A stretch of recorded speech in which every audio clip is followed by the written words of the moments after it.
Hello everyone, welcome back to another video on the channel. So today we are, I don't know why I keep clapping. Today we are going to be looking at the inform, obviously this is a red version, but we're going to look at the inform N'Golo Kante, and I'll get onto him in a second, but what I do just want to quickly show you guys is this, which is our Team of the Year spreadsheet, which is quite nerdy, but I'll show you in a second. We have a lot of packs saved up. In fact, we've got, well, nearly 4 million coins worth, £512 worth, and that's not including the packs which don't actually carry a cost to them, so your 85 times 5 and your 83 times 25 packs, and your obviously 82 plus positional, but I'm not really expecting to get much from them.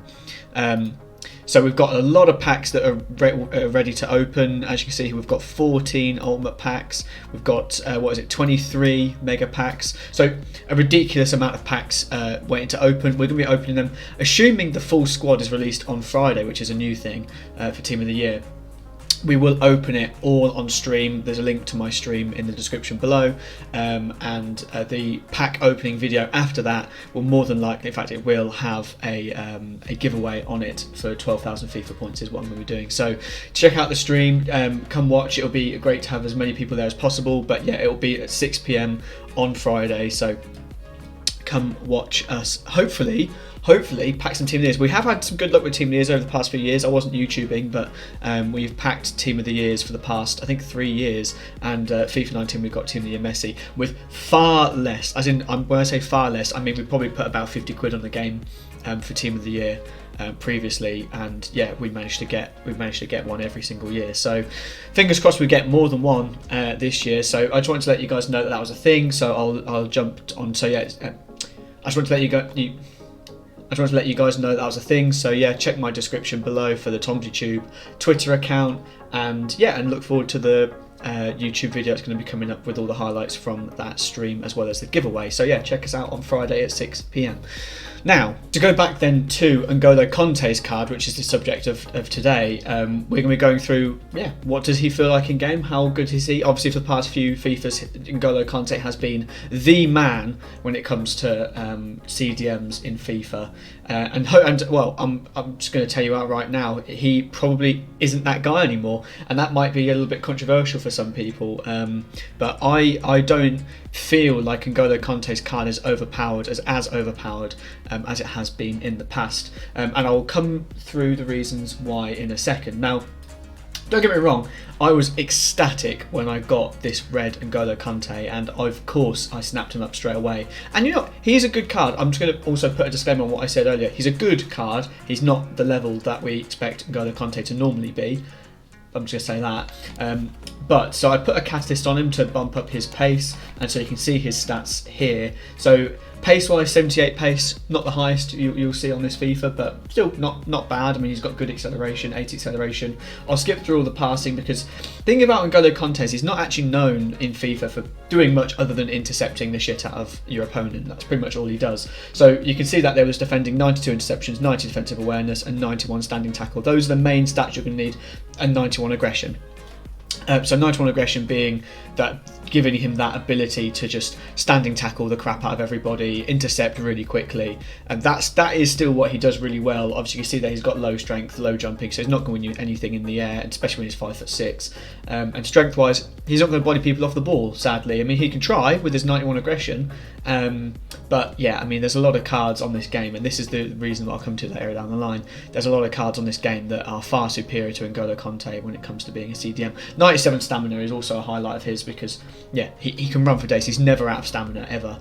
So I actually play him now. I play him in a 4-4-2 when he's one of the centre mids in that 4-4-2, but I did used to play him as well in a CDM role, and I even did actually give him a go in camp, just purely for the sake of just seeing what happened. It's a bad move, I know, but I just wanted to see what happened, see if I could get like a high press going, and obviously that didn't really work, so I wouldn't suggest that at all. But I do actually think his best position is a weird like box to box, kind of how he plays for Chelsea, in like a more, people assume that he's always at like a holding midfielder. He's not. He's a bit more advanced than that.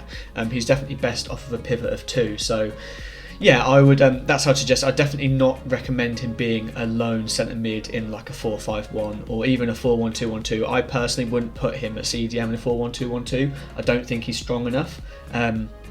But I'll get into some clips in a second, and then I'll go through exactly why I'm saying what I'm saying when it comes to his rating. So I've kept in the usual things, and sorry, you'll see my foot champs footage from up there, so you've still got the webcam, you've still got the TomzyTube sort of banner in there. I still want to keep these kind of plays where he's just like breaking down the play and making a few little short passes, because he's not going to be making some mad long passes. Here he does get an assist against a really tough opponent, but he's not going to be making long ridiculous passes. He's there just to simply do that sort of thing, break up the play and just give the ball away quickly, and for that he's a really good card. Here I obviously don't get the goal, but that's a nice pass from Kante.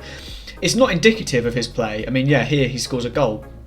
It's not indicative of his play to be scoring goals like that and doing things like that. He's not a stats man. He does score again here, but that's just not his game. He does get a few, but he also, what you don't see in this is he missed a lot of chances as well, and he missed a few passes for me. And the thing about him, right, is I think he's absolutely fantastic when he's like the play was earlier, where he's coming up to the ball and he's intercepting a pass. He's absolutely superb at that, because he will win the ball, like he will nip the ball and he will get it again because he's so agile. But one thing that he doesn't do very well is he doesn't recover that well.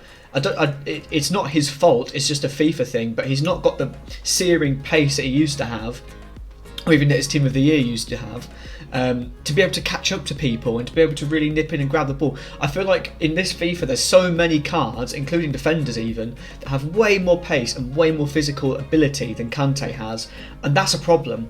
Even wingers, we've already got a 99 pace Lozano. That's an issue for Kante, because if you can't get beyond them with Kante to nip the ball, then you're not going to outmuscle them. I mean, yeah, you might out aggression them and repeatedly try and grab the ball off them, but he doesn't have that. He also doesn't have the long legs like Varane has, and positionally, Vieira has, for example, or even Pogba. He doesn't have the long legs to snap the ball around an opponent like they do.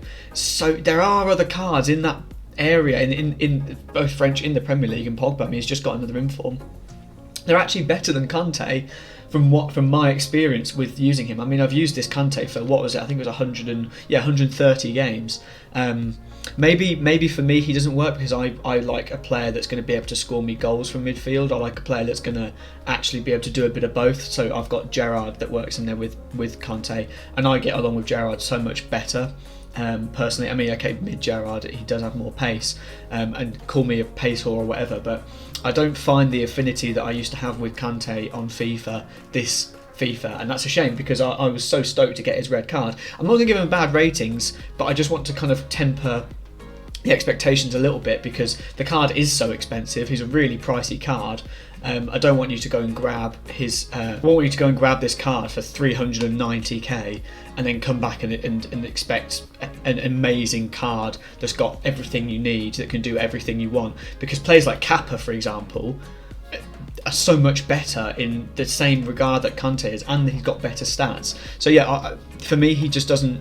I mean, if you look at his pure rating, if you go on Footbin and look at his pure rating for the, without chemistry tiles or anything like that, he's only an 88 rated card, even though his inform is 89. And that says something to me. That's a little bit of a worry to me, because that means that he's not outperforming his rating.